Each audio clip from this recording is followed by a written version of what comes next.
Hey there, are you grieving the potential loss of a loved one or feeling overwhelmed with the loss of someone you care about? If so, you're in the right place.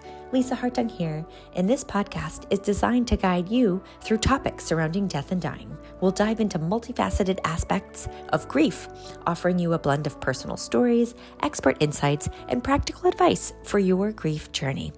May this be a safe space for you to learn, listen, and ask questions about your own life and loved ones. So grab your favorite beverage and let's dive in. Welcome back to the podcast, everyone. I'm super excited to introduce to you Sheri Biritz. She and I have been acquaintances for about 5 years now. She grew up near Yellowstone National Park, where nature was her first inspiration. Then she studied at the University of Montana and got her graphic design degree in Kansas City. Then she was drawn to the dynamic city energy. She was a service designer and art director that led her to collaborate with major film studios like Disney and DreamWorks, with her design featured in retail stores across the US and in theaters in the US and Japan. So after starting a family, she transitioned from corporate work to freelance design. And in 2015, she returned to hands-on creation through mixed media. And then by 2017, she fully shifted to painting. So her artwork is driven by intuition, layered color, texture, and patterns that explore the balance between nature and urban life. So today she licenses her original paintings for a variety of products like stationery, kitchenware, home decor, textiles, and accessories, both sold domestically and internationally. But Sheri is based in Kansas City, and she creates this abstract art that blends the raw beauty of nature with the rhythm of modern life, inviting connection and emotion into every piece. And Sheri comes to us today on the Giving Grief Grace podcast because she has a deeply personal experience that happened in losing a late-term pregnancy. And she's come to us today to share not only her experience, but how art has come out of this situation. So without further ado, welcome to the podcast, Sheri. Thank you so much for having me. Oh, I love this. That was such a beautiful intro. Thank you. So sweet. Thanks for being here, Sheri.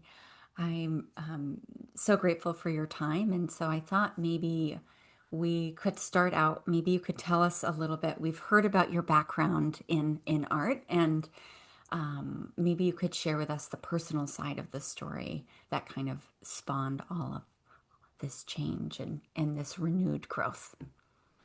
I was just thriving in my career, and I knew I would always face a challenge when it came to starting a family because I wanted a career, but I also wanted to be with my kid once I had a family.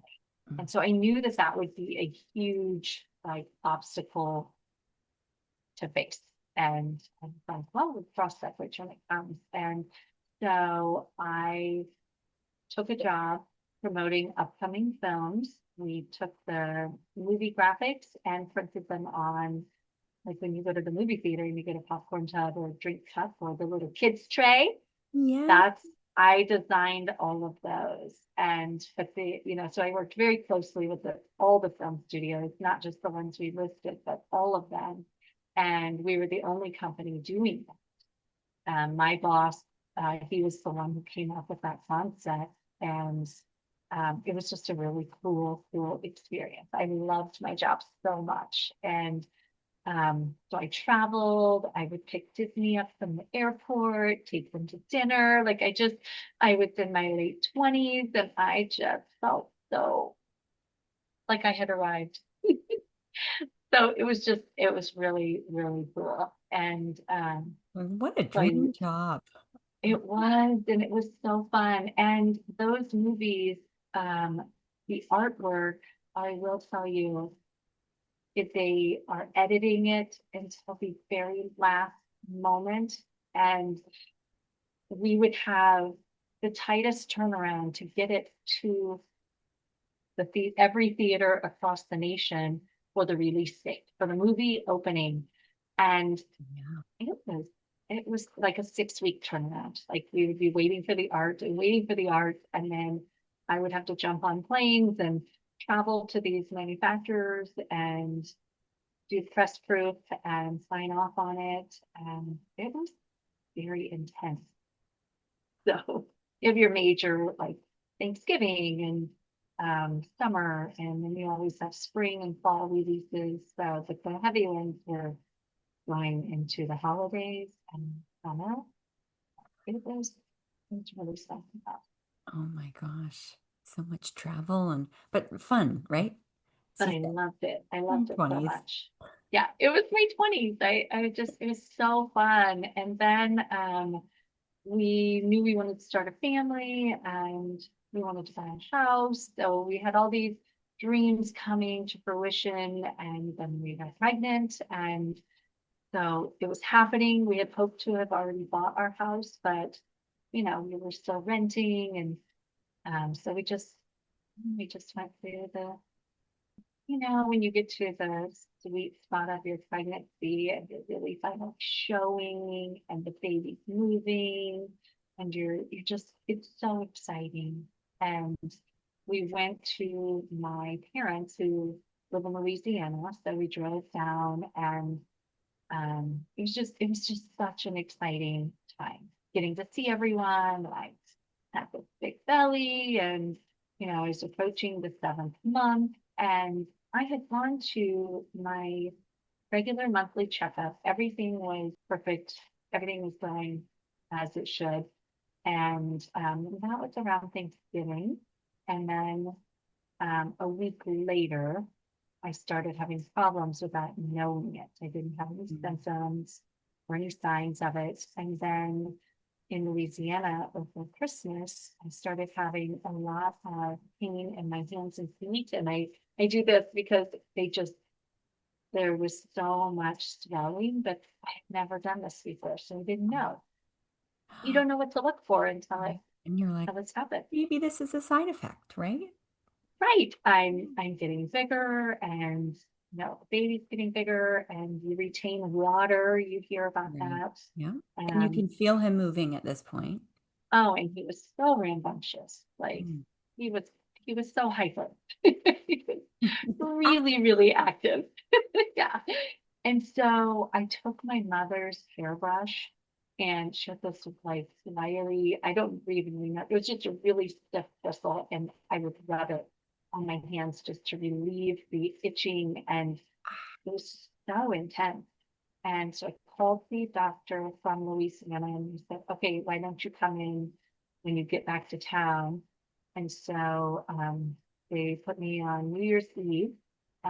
So we came back to town. I went to work for a couple of days, and the day of the appointment, I just this horrible feeling. And I got on the scale at work that we ship packages with, the shipping scale, Mhm. and I had gained 8 pounds in 1 week. And I had already been gaining through the month. So I was like, wow, 8 pounds in a week.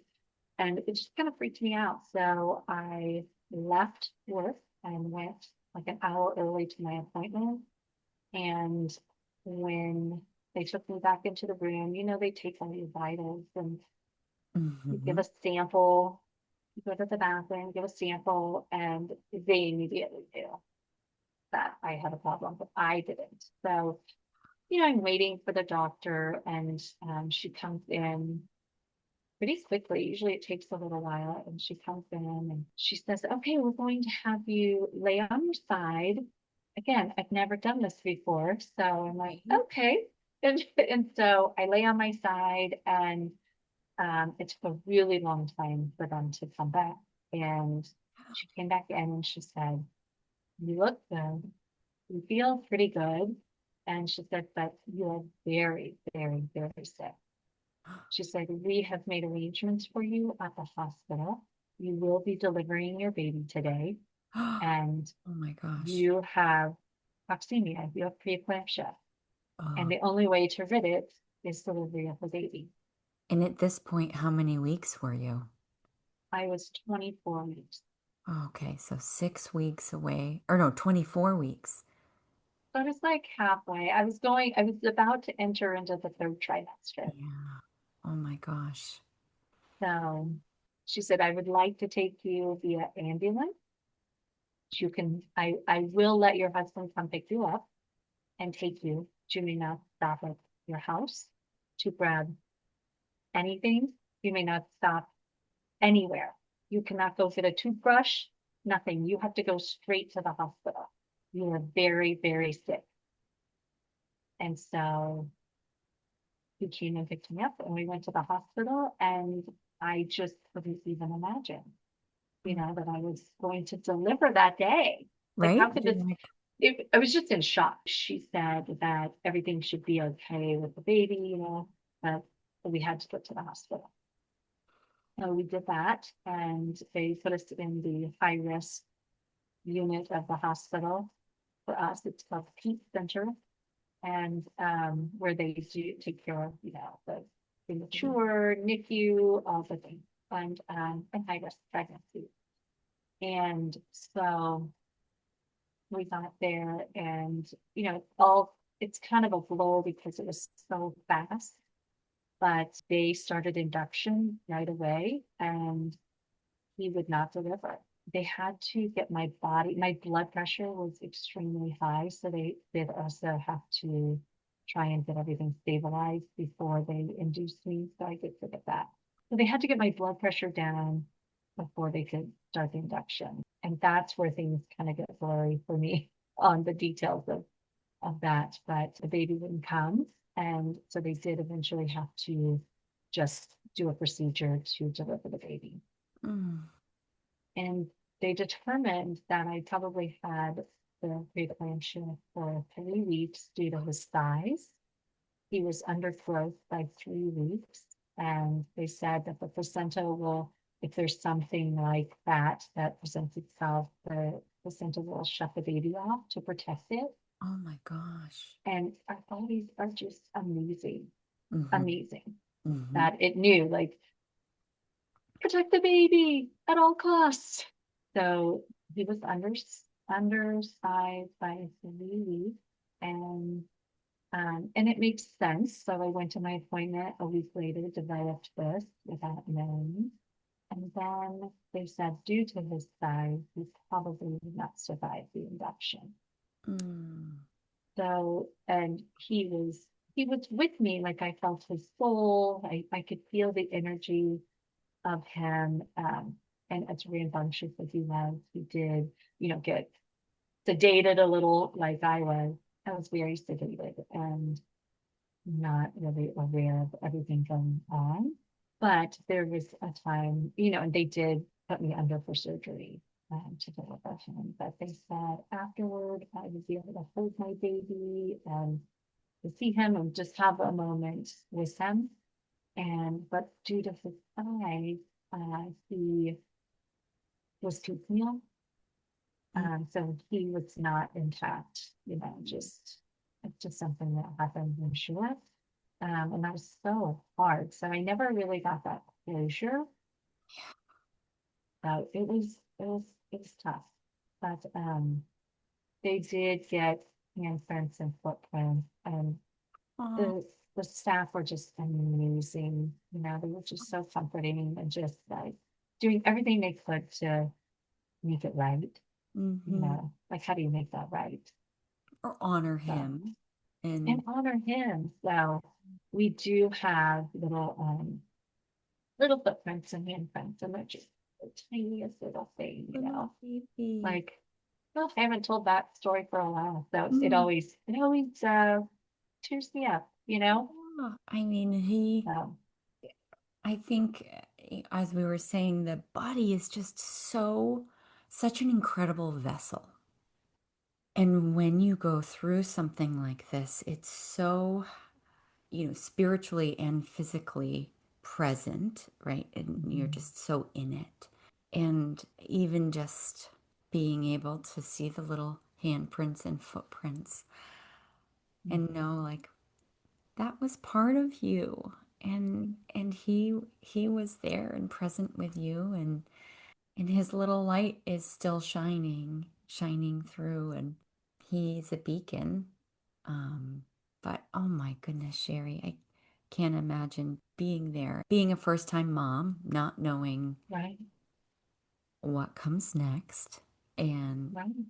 is this how it happens? Your husband was there with you. Was he Right. able to come in with you to the procedure? I don't think so. But like I said, I was so sick. And here I had this toxic thing Yeah, and going on in my body. And my parents did come up from Louisiana because the situation was so dire. yeah. And so much happened. Like I was in the hospital 9 days because after they delivered Calvin, Hmm. um, they couldn't get my body to stabilize. So my organs were failing, and they would get one of my organs stabilized and another would start failing. So kidneys, liver, yeah, it was really rough. And they told my husband, they said, we don't know if she's going to make it. And you need to call your people. Oh my gosh. So we're Catholic. So they had a priest come in, our priest from a church, and he did the anointing of the sick. But before he came, I had an out of body experience where I left my body. Were you looking down at yourself in the bed? Like I how? was. I slowly. It felt very dreamy, and Mm, and again, I'm still on so much medication, and I'm hooked up to machines, and you know, I don't know if the machines work, but not oxygen, but just like vitals and all the all the things that they hook you up to, and the sticky things, mm, So all of a sudden I was, like right here, very close to my face, but I could see my face. And then, I would sit there and then a few moments later I would be a little further away.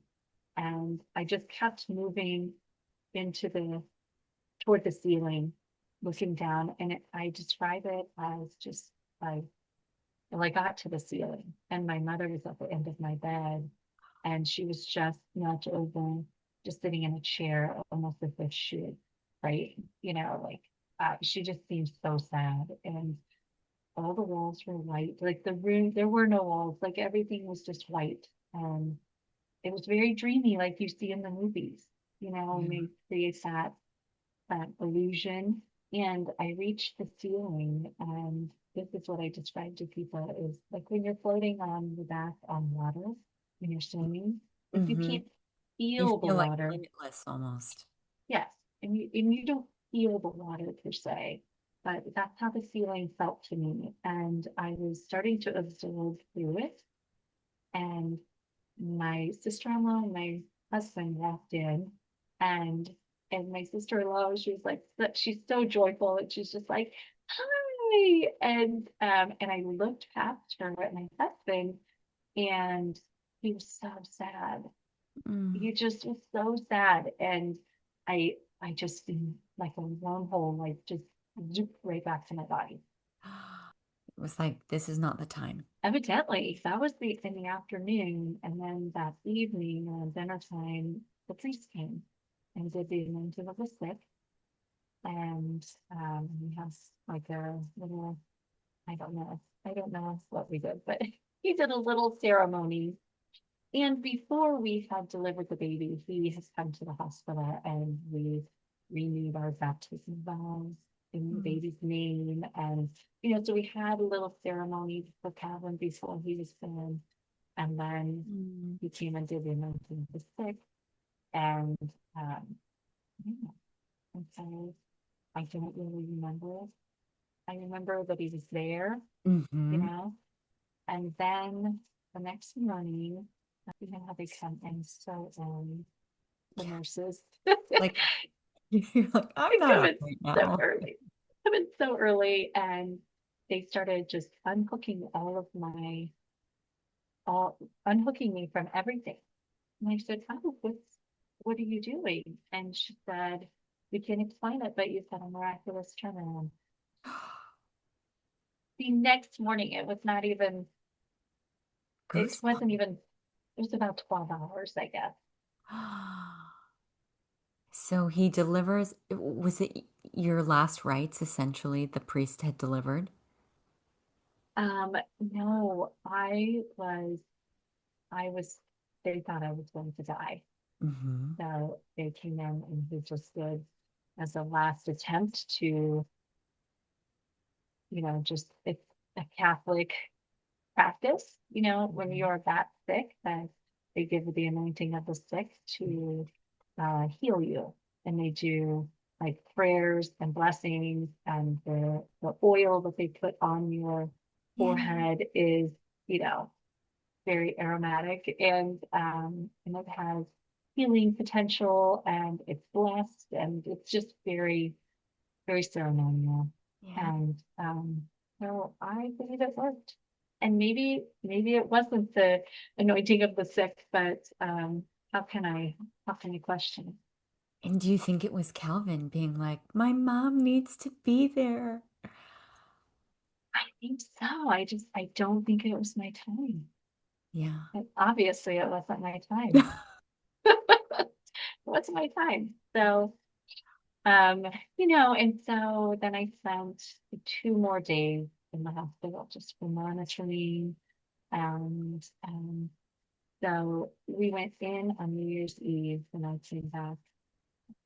It's released like Calvin was on January 5th. So I came home. I don't even know when I came home, but it was 9 days. Wow. And you were healed. Yes, kind of. Well, They did diagnose me with a blood disorder that's mm, associated with lupus. And they said I may develop it, I may not. And so just, I had to follow with a rheumatologist for quite a few months, just monitoring and doing blood thinners. And basically my blood clots too much. So mm. that can trigger um, pregnancy loss.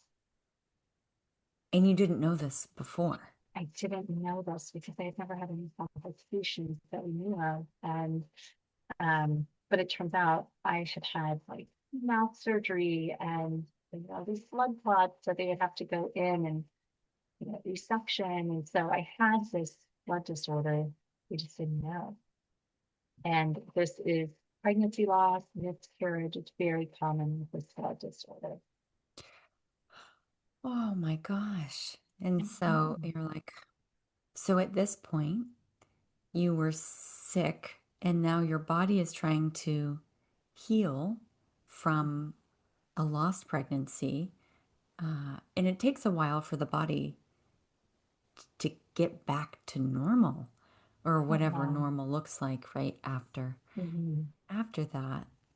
And now you're like, okay, I've got this blood disorder now. Right. And Calvin was this first pregnancy for you. And so at this point in your life, how are you feeling about the future? I mean, you've literally come back from the dead, right? Like I don't know if you were Literally. Literally. if you were pronounced dead, but that experience of just floating up and having that out of body experience must have been out of this world, right? It's otherworldly. And now you've come back and it's like, how do I make sense of this all? Right. So what are you thinking, in the aftermath of as the months progressed? Well, a little thing happened the day that they removed me from all of the machines and said, you've had a miraculous turnaround. I started, every time I closed my eyes, I started seeing this vision that was being presented to me.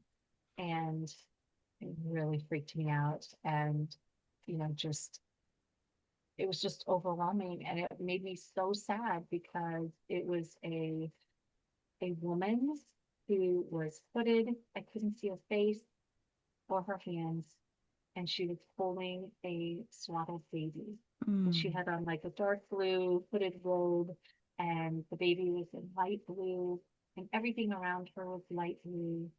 And just I wasn't trying to sleep. I just was trying to escape. And then this vision would come to me, and it was just, it felt like torture. And then by the afternoon, I started finding comfort in it.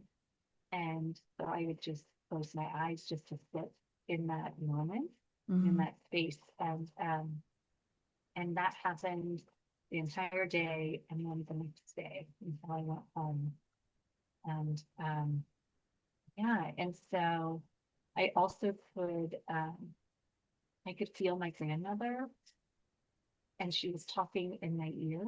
And and the whole thing was just surreal. And I was like, what is happening? I'm going crazy. And so she kept whispering in my right ear, I'll be holding your baby till you get here. Oh, And I could just feel her all around me. And being Catholic, you know, I I couldn't I couldn't tell. I just assumed that that was my grandmother holding the baby, because she said she was going to be holding the baby. yeah. And a good friend who was a very, very devout Catholic, she said, no, Sheri, because I said, I don't understand the picture of it, and she said, Mary was holding your baby. And I was Mm. like, no, I'm not worthy to see Mary. And she's like, we're all worthy to see Mary. And Mary is the keeper of children. And I said, well, then why could I feel my grandmother? And she said, Mary was holding your baby. And your grandmother was holding you. Mm. And the entire thing just, it all made sense. And we're presented with images that bring us comfort and that we're familiar with whatever our practices are.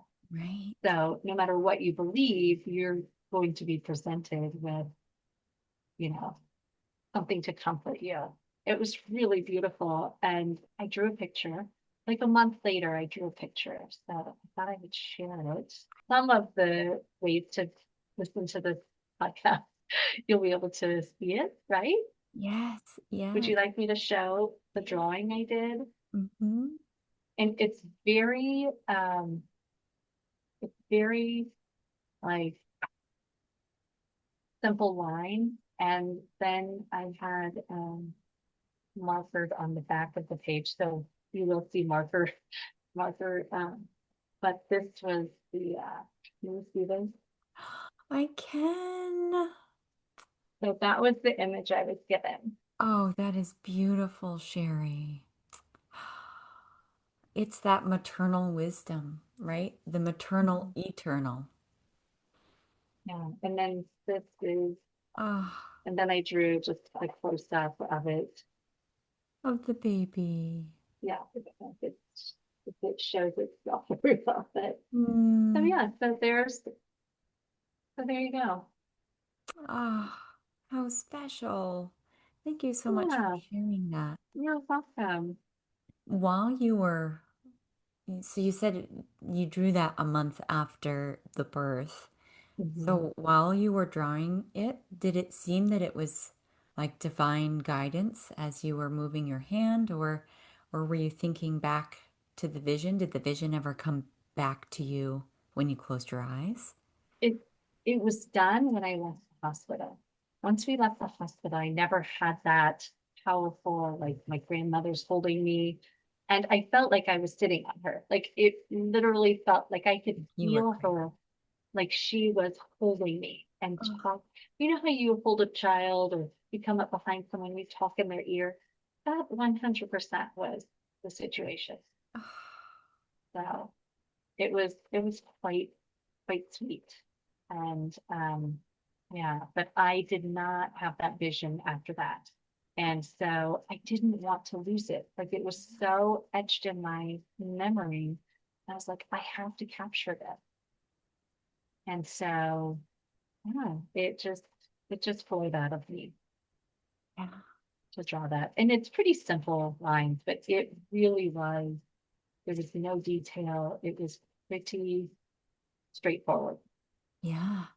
You And I think it's just such a a miraculous, regardless of different religions and what people believe, there's something, I believe that there is some bigger, higher power.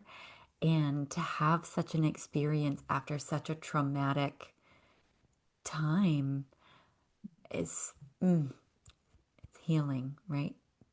Right. Heartfelt. They talk a lot about the unconditional love. We are all in search of that unconditional love. What a powerful message to receive as you yourself are on your deathbed to say, no, you're held, you are loved, and we will continue holding Calvin until you meet again. Oh. Wow. Oh, thank you so much for sharing that story. Everyone has different experiences, and as you were talking, my whole body was just full of goosebumps. What a gift to be able to have the healing in that way after a devastating experience. And it sounds like that image was part of the beginning of your healing journey. And so, how were you able to move through life, both emotionally and physically, after that experience? Really hard, but the hardest thing I've ever had to do. And it definitely was not easy. People were so compassionate, involving, supportive. Um, I had 3 weeks off of work. I stayed home. I mean, I physically, I lost a lot of blood. I think I had 4 or 5 blood transfusions. Like, so I just want to give a shout out to please donate blood if you are someone who is able to donate blood. I have had a lot of blood transfusions, even with my other pregnancies. So, and having a blood disorder. Um, Yeah. so, so that I had to give that little shout out. So, but I, um, it was it was so hard. It was really hard, and people sent so many Mm. flowers and plants. At one point, I think it was weeks after, I counted like 27 arrangements throughout our house, and it became really hard to look at them because I was like, I just want them to die. I need to not be reminded. And so I'm someone who will never send flowers or plants. I don't judge anyone who does, but it's just I I I can't send flowers. Mm. That's a really helpful uh, information to hear, because if you had any advice for listeners who may know someone that lost a child in utero or had a Mhm. stillborn, what suggestion in lieu of flowers, what would have been helpful or more useful for you in that Um, aftermath? I'd say consumable items and like a candle or, maybe a Mm. gift card if they really wanted to, to wear, whether it's to go to dinner or because the last thing you can do is make a meal. And people were so generous, like brought us food and, they really were. I personally cannot send flowers Mm-hmm. or a plant. I just Mm-hmm. can't. I gave all the plants away. I started throwing bouquets in the trash because I was like, I have to be able to move forward. And this is just a constant, like a gut punch. It's what it felt like. At first it was really wonderful, but after a month of just flowers and flowers and flowers, it's too much. Yeah, It's it's really overwhelming. I can see how that would be. And I had a boss once that hated cut flowers, and he would never buy them because he's like, they're already dead. They're only gonna die. Like they're gonna Right, die more. right, And then you just watch it decay. Um, so yeah, I can see how you're like, no, I'd prefer something else. right, Thank you. right. Candles are great. There you go. You burn it and you move on. Oh, that's Yeah. terrible. But Wow. And whew. So you got rid of the flowers, got rid of the flowers. got rid of the flowers. And did you already have a nursery like set up, or was that You know, like, oh, we'll get a nursery and more supplies later on in the pregnancy? we were just about to embark on all of that preparation. So none of that had happened yet, thank goodness. We were renting and we were going to start looking for a house to buy, the nursery and all the things. And so losing Calvin, that just set up the process for us to buy a house and just get moving with our life. Mm, And we planned a vacation. We tend to just get in that momentum in the beginning of the career of, oh, hey, well, I've gotta work, and not taking vacation sometimes, which mm. maybe that was back then and people are better about it now, but Sometimes. sometimes, sometimes. Yeah. So take the vacation. Take the vacation. And so you were able to kind of take a pause from work after. You had 3 weeks off to physically heal. And Yes, then later on down the road, you were able yes, to take yeah. vacation and be able We, to process. Sometimes it's so raw in the here and now, and grief is nonlinear, right? And so it ebbs and it flows and comes out of nowhere sometimes. So after this experience, you said it sped up the process. So now you and your husband are looking to buy a house. And was there thought of, yes, we still want to have kids, or that experience was just too much? we definitely wanted kids, and we had decided if I couldn't carry a child, we would try and adopt. But we knew we wanted children, Mm, regardless of how we had to have them. So that was the plan going forward, and we were able to get pregnant just mhm, 7 months later. And mhm. so, yeah, and so that brought our daughter Leah, and the spelling of her name is Lia, and it had a different meaning than the other traditional spellings, and it was bringer of good news. Oh, So how could we not go with that spelling? right? Yeah. So baby Leah arrived, and I'm sure throughout that experience, were you having like PTSD from when Calvin was in utero? Or were you like, nope, this is all going to be fine? What's interesting is, well, I have a blood disorder, so they told me, they said, you can have more kids. It's treatable. We will have to, so of course I had to go to high risk doctors and Hmm.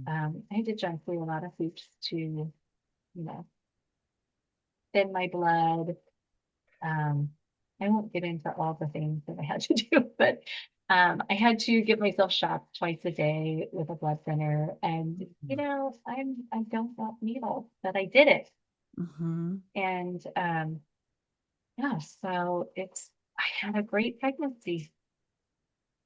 And then we had two other children. So we have all daughters, but in between so we had Leah and Lauren, and then we had a miscarriage, Mm.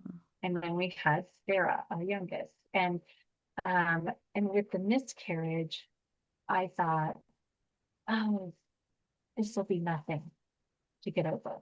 Hmm. This will be so much easier to get through than losing Calvin.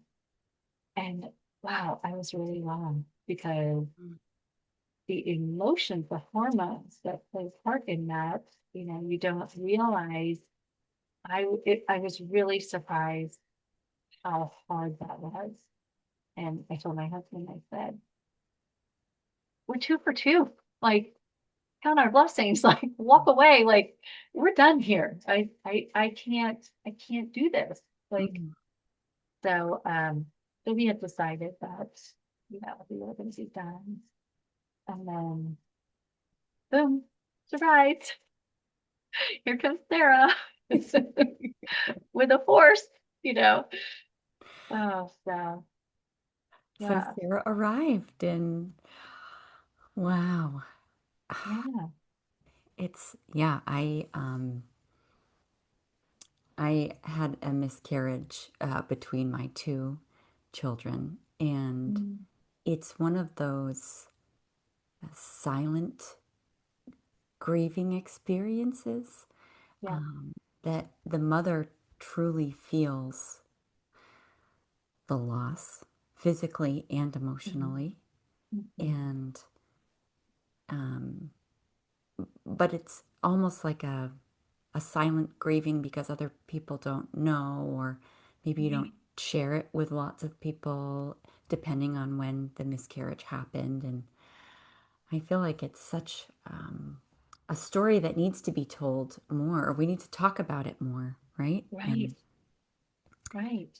how were you able to kind of move through that second loss and come to terms with, you said, all right, we're two for two. We're gonna call it a day and be grateful for the two that we have. You know what?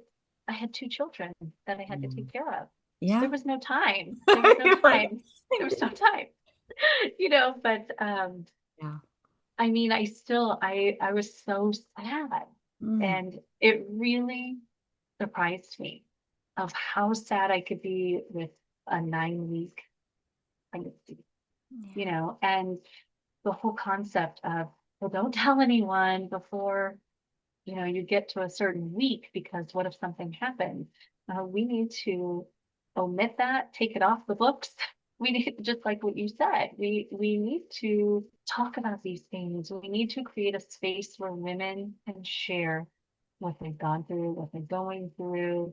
One thing after I lost Calvin, and I'm going home and grieving, and just Mm.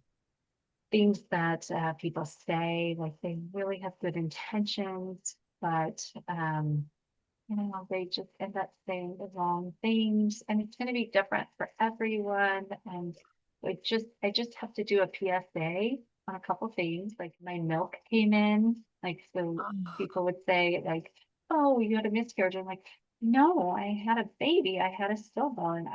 My milk is coming in. Like you have to deal with this." And that's a you know, painful reminder in itself. Like, right. So you're finally healing, you're going back to work, and your milk's coming in. Like it's like, oh, it was really torturous. But one of the things that multiple people said was, he's in a better place. And like, mm, no, people should never say that to anyone, you know? hmm, And it wasn't meant to be hurtful, but it really stings. yeah, because And you're like, his place was in my arms right here.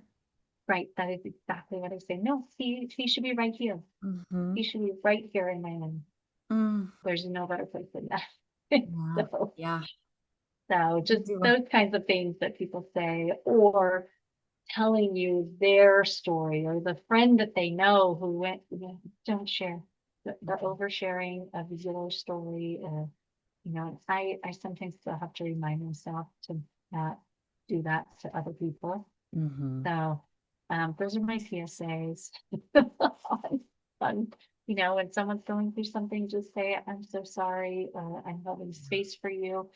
And then bite your tongue Mm, and be done. And just, that's it. yeah. Yeah. And the other thing is that I heard a lot was they wouldn't say anything. They Mm, acted like nothing had happened. And and they said, oh, I didn't want to remind you. And it's like, trust me, it's all I'm thinking about. You're yeah. never going to remind me, Yeah. because I'm never going to forget, Yeah. ever. I'm never going to forget. Mm-hmm. So please say something. Mm-hmm. Touch their arm. Just Just, sorry. yeah. Sorry. But please acknowledge it. The Mm-hmm. elephant in the room. So those are my little tidbit. It helps so many though, because some people, I want to do a whole episode of what not to say because it's just wild sometimes. People have different levels of comfort with death and dying, and Right. sometimes they get uncomfortable and then they talk more when really they should just be quiet. Yes. Yes. Panic. Um, Right. so yeah, a gentle touch on the shoulder. I'm really sorry, right? It just sucks. Like nothing is going to make it better. And I'm No, I'm one of those people that always try to find the silver lining in things, but it's same. really difficult to find a silver lining when you've lost a child, right? Right. And it's this life that you were so excited to bring in and into the world, and then you're physically having to deal with that loss as well, not only emotionally. And Right. so, Yeah. yeah. There's a reason they call us Wonder Women. Like, I love Wonder Woman. So oh my gosh. I was going to say, I have a couple keepsakes that I came home with Yeah. from the hospital. So the hospital gave me his ashes, and Mm. and my mother-in-law, she bought a little container. It's a very small amount of ashes, but I keep it in this little. Oh I don't know my if you can see gosh. that. What a gift. Yeah, and it's just like gets a little. So Mhm. he's in here. This is Calvin, and I mean, I don't know what to do. Like, so I guess he'll go with me when I go. Maybe I just never could part with him, so I just keep him in my room. He's been with you. Yeah, Yeah. he's still with me, and the hospital, they have women who knit or crochet little blankets for preemies. Mm. And so they gave me a baby blanket that would have fit him. And my sister-in-law had suggested I have it framed. So this is the Oh, blanket. So we have it framed and we keep it in our room. It's so tiny. yeah. Isn't that sweet?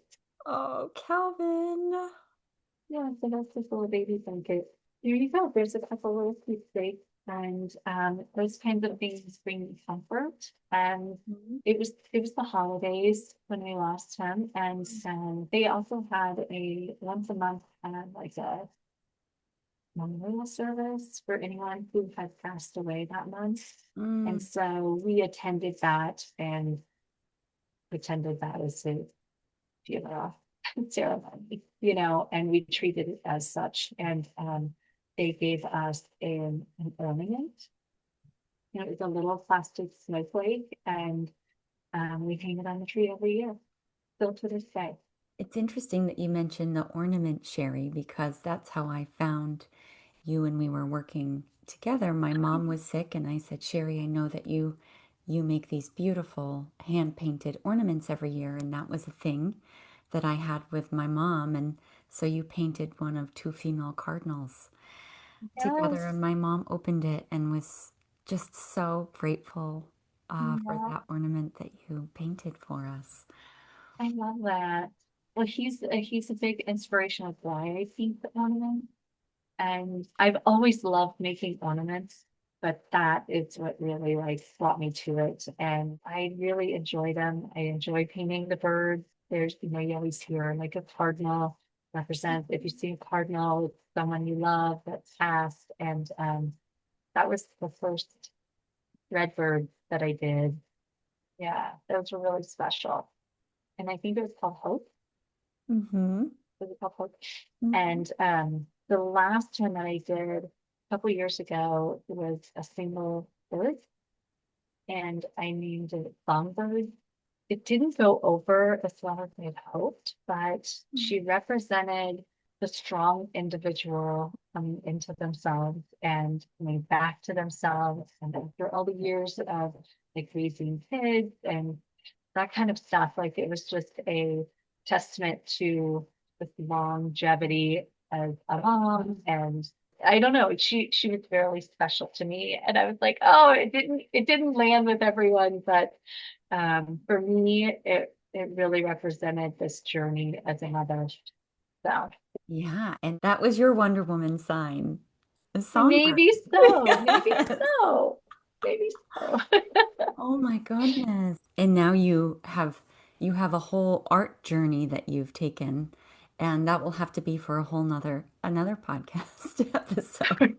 Right. I do have an idea that I've been trying to conjure up this item for people who have gone through pregnancy loss, and I'll have to connect with you again when I get it created. Yes, But please do. Because again, yeah, it's that silent mourning. Thank you so much for your time today, Sheri. It's just been so heartfelt, and I'm grateful for you for sharing your story. And it's one that's so hard to share, hard to listen to, and just for being open and honest and vulnerable. I'm grateful for that, and for you sharing your space and your story with us. So thank thank you you for so much. having me. It meant so much. And if it can bring healing to anyone else or just comfort, that's worth it to me. Yeah. And do you have any parting words to any moms or families who are grieving the loss of a little light? Find a ritual that can be yours and yours alone. You don't have to share it with anyone. Find just sacred ground that you can just be with yourself, with your thoughts, feel the feeling, and know that it's okay, because that's how we get through it. And finding a group, I didn't really want to be part of a group. Mhm. I just needed to get through it. But, whether it's lighting a candle or journaling really helped me. I journaled about my experience, Yeah. and that is the only thing that ever went in that journal. That's also why I create journals. I put my, I have my artwork printed on journals because it just means so much to me to be able to journal. Mhm. So, A sacred space, and it's just for you. and it's just for you. It doesn't have to be for anyone else. Yeah. Just capture the moment. And then there have been many times where I've gone back to it and read my journal, not very often, but there have been times where I was in a really good place and I read it, and it felt really good because you will forget the detail. And I think it matters capturing that moment and what you felt and what you went through. Important. Sometimes your mind blocks it out over time, and so having that written recap can help you process the grief. Yeah. Yeah. What a beautiful Mm. journey. And so then, Sheri, you experienced the loss of Kelvin.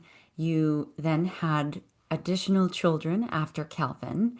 And 10 years ago, you had another health pivot. And this kind of was a very big life change for you. And it kind of led you back. While you were always doing art, it led you back home to yourself. So maybe you could share with our listeners kind of the journey that you went through 10 years ago and how that has brought you back to where we are today, both from the health front and from the creativity front. Okay. So it was a shift in, like, something felt off, and it Mm. was a slow churning of developing symptoms. It wasn't it wasn't obvious. I just felt different and I couldn't explain it. And so this went on for a few years. And I thought, oh, I'm in my 40s. It didn't happen right at 40. I was 42. And I remember just one day I woke up and I was like, oh, I feel a little less peppy because I'm pretty peppy. Straight out of bed, unfortunately for those around me. So I just felt, I was like, oh, is this what everyone else feels like all the It's time? middle age, right? Right. And I just thought, oh, okay. So it was 42 when it hit me, because you hit 40, they say, or whatever that little thing is. And but slowly, 3 years, four doctors, doctor hopping, MRIs, I'm healthier than I think I am. It's just age. Right. You're just getting older. And Mm. I just slowly gained symptoms, as time went by, Wow. and became very, very, very sick again. Oh, And I was having fevers every day. Um, I was having joint pain, fatigue, depression, hair loss, extreme weight loss, wow. and um, I was barely functioning, and I would have vertigo episodes, and doctors could not help me. And so a doctor told me I was pre-diabetic. So I thought, okay, I was in great shape. I ate really healthy, and I thought, Hmm. okay, this makes no sense, but all right. But I did love sugar, but it's not like I was gorging on sugar, and I was just like looking very, very sickly, like anorexic. Um, But I looked like I was dying, you oh, know, like when you see a cancer patient, or, mhm. and like you've gone through this where you're drawn and just something. And yeah, so it was a lot. And to where friends started saying, "Are you okay?" And, like, they're really worried. "Are you eating?" And I said, "Actually, I eat like every 30 minutes, because if I don't eat, and it had to be protein, otherwise I would have vertigo spells." And so being told I was pre-diabetic led me on a deep dive search right to the computer, and um, and that kept talking about rheumatology, rheumatologist, your rheumatologist. And I had a rheumatologist when we lost Calvin, and I was diagnosed with a blood disorder, APS, Antiphospholipid Syndrome. And so I thought, well, I probably need to get that checked out and see if everything's okay with my blood disorder. And if I'm going to end up with a rheumatologist anyway, I'm just going to go and get it checked out. So, being I was a previous patient, I didn't need a referral, but I was considered a new patient because it had been longer than 3 years.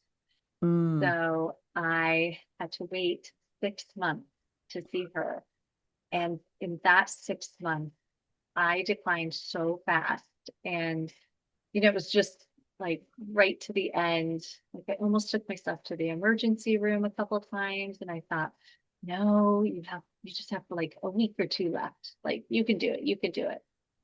But I was really low functioning, you know, napping. Like, I would get off of work and I would go straight to my bed and sleep for like 2 hours. And then I'd get up and be with the family. So my husband was really managing a lot. And so I finally got in, and I give her the rap sheet of symptoms I'm having. And she's like, "Yeah, I don't think you're pre-diabetic. Let's go do some blood work." And so it turns out I have lupus. Oh, And they told me I may develop lupus and I may not. And I did. So, wow. and if you ever had COVID really bad, did you ever have COVID? I did twice. Yeah. And were you ever just like bedridden to where you're so fatigued and you Oh, couldn't like roll over and lift your arm, and your body felt like it was a ton of bricks, yeah. and like to climb the stairs just sounded like the most impossible, Mhm. exhausting. That's what it's like to have lupus. Oh my gosh. So I have All been the on medic time? Does it ebb and flow? Does it depend on the time of day? before I was medicated. It was even worse than that, because Um, I was having low grade fevers every day. And if it goes untreated, you may experience a stroke or a seizure. And I just felt like internally it was just this rapid volcano, just lava. That's what it felt like inside. oh, And I just felt like I was a ticking time bomb. I felt it coming. I know it was coming. And I think I really got lucky. But if you have symptoms, there is a website called lupus.org, Mhm. where you can find information about it, or lupusuk.org. So Mhm. the UK has their own website for lupus, and it's also fabulous. And sometimes I will go into each one and ask a question, Mm. and they will have answers. One might have more information than the other, so I like to just cross-reference in case something's more updated on one. They don't have different information, but some might have cover one topic more than another than the other website. The blood disorder that I have was discovered in lupus patients, and they're Interesting. both autoimmune, the antiphospholipid syndrome. Mhm. And what it does is, I pulled it up so I could read it. It Antiphospholipid is syndrome. antiphospholipid syndrome, and they now have an acronym for it. It used Mm. to have this really long name with lupus in it, because it was discovered in lupus patients. So it's pretty common for lupus patients to have this blood disorder. Mm. And again, they're both autoimmune. But antiphospholipid syndrome is an autoimmune disorder where the body's immune system mistakenly attacks phospholipids. So the healthy, it turns on itself. Oh. And that's also lupus does as well. So lupus attacks, it mistakes its own healthy phospholipids for um, invasion, like as an infection, like the flu or something, so A it constant. attacks its own organs, Oh my. like your skin, like you hear of the butterfly rash, mylar is what it's called. Um, it can attack your skin, your kidneys, your liver, your heart, your blood. So, and with the antiphospholipid syndrome, it's very common for people to have miscarriages, stillbirth, Mm. pregnancy loss, and preeclampsia, which I had. You're like, okay, so this has Yeah. been going on since your 20s. Yes. And so then you finally get to the doctor in your mid 40s and figure out, okay, this this is what I have. And then after that, were you okay, now you know the answer. What do you do next? It Right? was really scary because my daughters love Selena Gomez, the actor singer. Yeah. I Well, she has lupus, and didn't know that. she was very, very sick. She had a kidney transplant a month before I was diagnosed. So Whoa. when I heard the word lupus, that is where my head went. And it's so I just thought, that's my fate. I am going to die of a kidney failure and need a kidney transplant. And that's not true. It is different for everyone. Mm. Lupus does not, and they call it the disease of masks because, and they have a little question mark with the logo. You'll usually see a question mark with lupus because it's the disease, the mysterious disease, the disease of masks, because it likes to mimic other diseases or autoimmune disorders. And so it's really, really challenging to diagnose accurately. Mm-hmm. And you have, I So, mean, as you did, you went through all of these tests and they're like, sure, you're fine. You're like, nope, I'm definitely not fine. Like, right. I was like, I'm not saying there's anything wrong, but something's definitely not right. yeah. Yeah. So, and you just can never give up on yourself. You have to keep digging because, and Yeah. they say that all the time, be an advocate for Yes. your health. And keep being And an advocate because you maybe, uh, two doctors may say no, but just keep going until someone, yeah, it was the fifth doctor, wow, the rheumatologist. the Yeah. rheumatologist. So if you're having symptoms, I just wish that more people knew about lupus. And it's interesting too because one of my dear friends from grade school and high school. Um, she and I got reconnected not long after that. And I was talking about how I just got diagnosed. And she said, well, what were your symptoms? And I listed them all off. And she's like, maybe I have lupus. And I was like, wait, what? She has. So I told her, this is what you need to do. Get a referral to a rheumatologist. And she has lupus. No way. Yes. Yeah. Like how So wonderful it's you been, were able to share your experience with her and in Mhm. hopes that it helped her and hopefully, anyone listening that might be like, well, I have some of these. So what are the top symptoms that you had? um, it can be weight loss or weight gain, Hmm. hair loss, um, low grade fevers. You could have you ever heard of Raynaud's? Mm-hmm. Raynaud's. Some Yeah. people call it Raynaud. Tingling in Raynaud's. your fingers when you are cold or like hard Your to hand, regulate.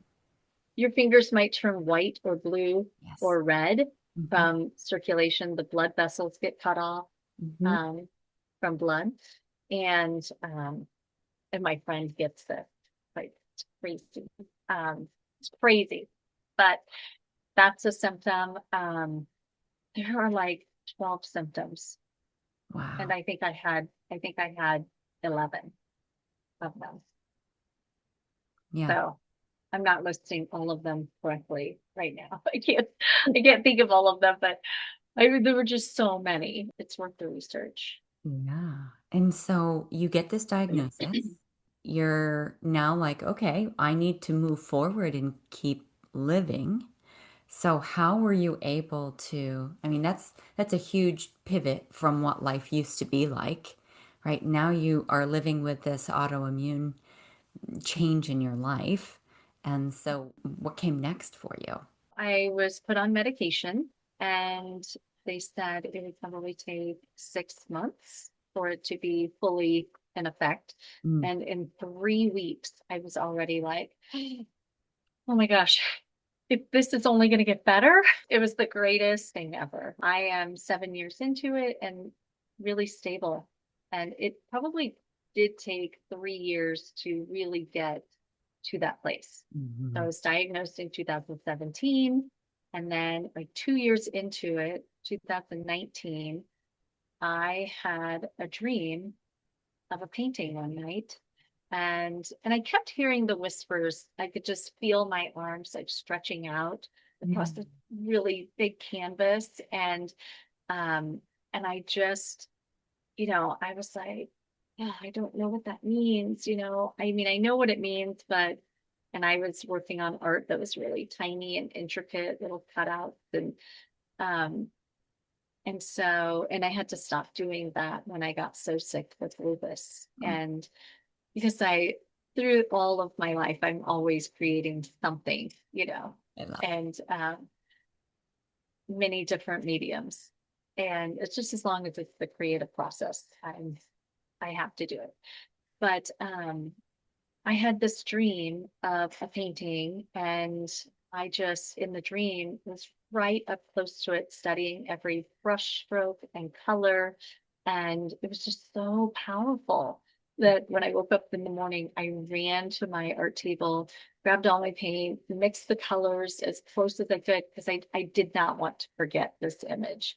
And so I created a little thumbnail in my sketchbook, Mm. painted it up, and then later that week bought all the supplies and I painted the painting. Then that started me on the journey that I'm on right now of creating large paintings, abstract or realistic things like birds and flowers in more of an abstract setting. I went full circle, and when I first went away to college, my major was fine arts. Well, it was theater, and then I switched it to fine arts Mhm. very quickly. But it's been really fun and healing. Yeah. So it's like this transformation, this diagnosis then led you to further your creative path in new ways. And so you use creativity and art almost as a healing mechanism So maybe you could share with our listeners how art and creating has helped you through the tough and challenging times. I will say one thing I love about abstract is there are no mistakes. I've even taught classes online, like through COVID, which I cannot even believe, but I did. I feel like there's a creative bone inside everyone. And if you make a mistake, I make lots of mistakes. I just rephrase it and say it's an opportunity to do something even better. I love that. You just flip it on its head and make it a positive. I just feel like doing the abstract, I get sometimes too caught up in perfectionism when I'm creating. Yep. And so with the abstract, it really allows me to not have self-judgment and think, oh, everyone's going to know that this is not what a pink flower is supposed to look like. Yeah. You know what I mean? Like Mhm. it's getting into your head when you're trying to make something look realistic, or it's just too much pressure. Yeah, it can get way too much. So the abstract allows the opportunity to do something better. Exactly. And it can be tricky if you're not an artist or a creative person, like, and you want to just release, treat it like meditation. Yeah. It's very meditative. And to just move paint around a blank canvas, Mm. just play with the same like color scheme of like do a variation of blues or greens, whatever your favorite color is, like just do a monochromatic and just layer the colors and just start that way. I'm thinking about someone who might be interested in this, but they have never painted before. So what types of things might they need to get started? That's a great question. At the big box store, Target, Walmart, they have like little art sections and they Mhm. sell canvases. You could get like a little small canvas. It's a very low cost investment. Yeah. And if you have leftover house paint or any kind of paint from a project in your home, you can use that. Or if you have craft paint, you can use that. And any kind of acrylic paint and house paint, you can layer those. Oh, They can work together. You don't have to separate them. Anything with oil has to be separated. mhm. Acrylic is water-based. I like to just use any kind of paint I have, as long as it's water-based paint. Those stores, they have little paintbrushes, little paintbrush sets, a canvas, and just get a couple colors. Start with that Yeah. and layer them. Do stripes if you want, alternate the stripes, or you can do swirls, or you can get a notebook, just a regular lined notebook, and just doodle, making patterns or swirls. Like I like to lose myself in just making leaf patterns or taking lines almost like a rainbow and just repeating them and connecting them all and filling the page. Yeah, like building off of one another, creating your own designs. What's so freeing about that is your hand takes over and your mind quiets. That It's just you're in flow almost. yes, Yeah. we need that disconnect. I use a coloring app on my phone and my iPad, and my mom is obsessed with it now. It's so cute. She says she does it before she goes to bed and she just falls right to sleep.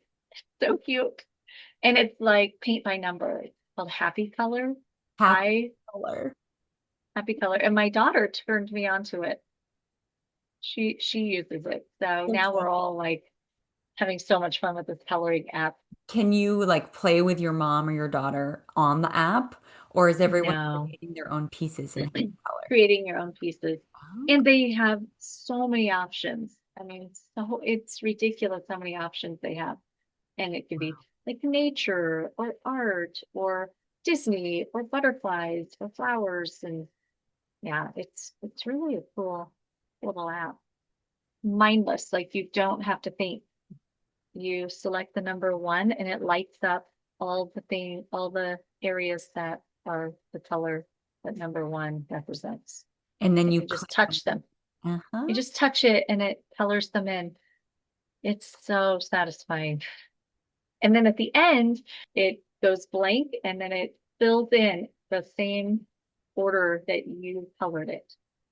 Oh, neat. So So you can watch the process of your piece of Yes. art. Oh, cool. So of course, then I turned that into a whole game of like, oh, I wanted to color the page in a spiral, or I'll go, I mean, I get really silly about it.